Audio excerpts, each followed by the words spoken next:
Hi, this is Angelina and Tommy from Southwest Florida Online News. Welcome to this edition of our review of Top Gun Maverick. Now, Tommy, you're younger than I am. You were not even born when the first one came out. You had seen the first one, though, correct? Yes.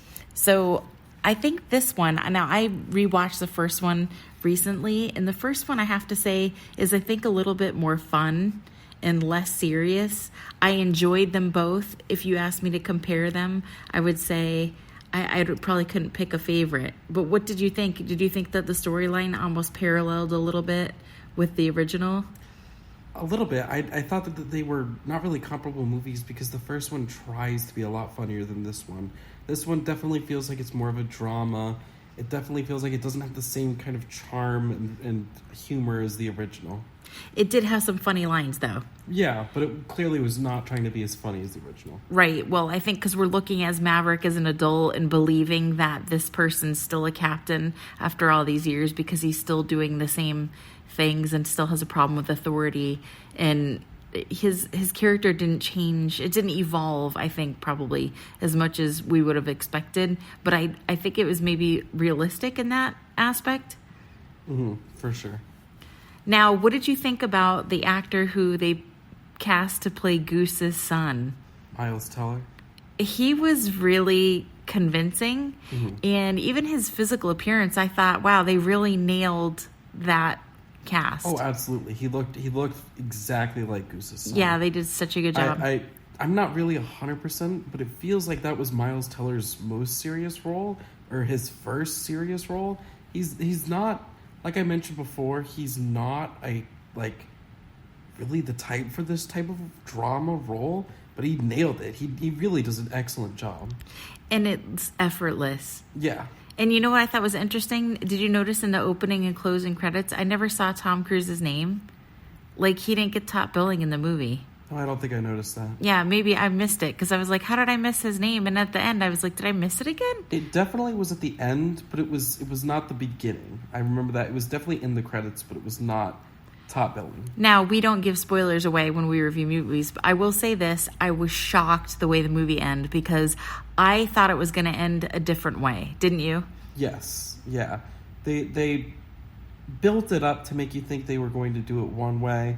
And even, like, the secondary thing that you might think, I feels like they kind of went with a third option out of the two things that were possible. Yeah. I definitely wasn't seeing it coming, I guess. And I will say this, it was a fun movie, and I liked the fact that there were so many real pilots involved, and that Tom Cruise actually did a lot of the flying. It does feel like you're in the cockpit.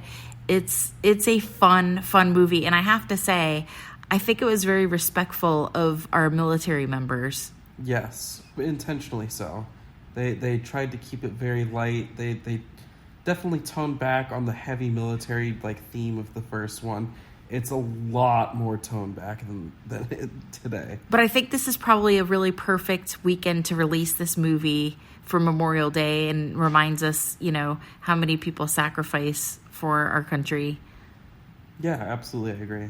Well, I'm going to definitely say, I'm going to actually give this 5 suns out of 5. I think that's the first time I've ever given a movie that many, but I actually really loved this movie. Now, before you give yours, I do want to talk about the music, because I forgot to tell you. Now, I was pretty young when the first movie came out, and the soundtrack was almost a character. And you know how I feel about Lady Gaga. I thought it was not a memorable song that she did. I don't care for her personally.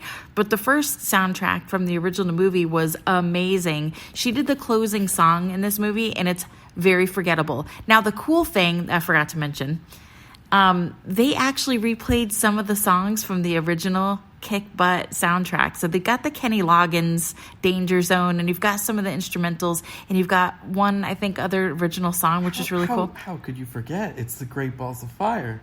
Well, right, that scene. Yeah, huge scene. Well, and they do a flashback, and the story does a good information dump for people who have not seen the original.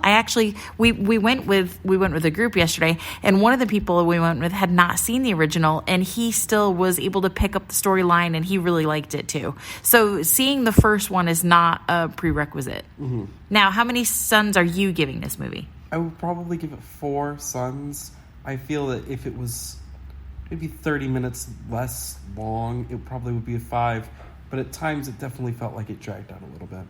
And I will say this movie is very complimentary of someone of my generation. Like, this is the Top Gun that my generation deserves. This is the sequel we've been waiting for. So I'm really thrilled, and I'm glad that somebody your age enjoyed it too. So this is something the whole family can go together. It felt like a true sequel, and it didn't feel like a squeeze for money.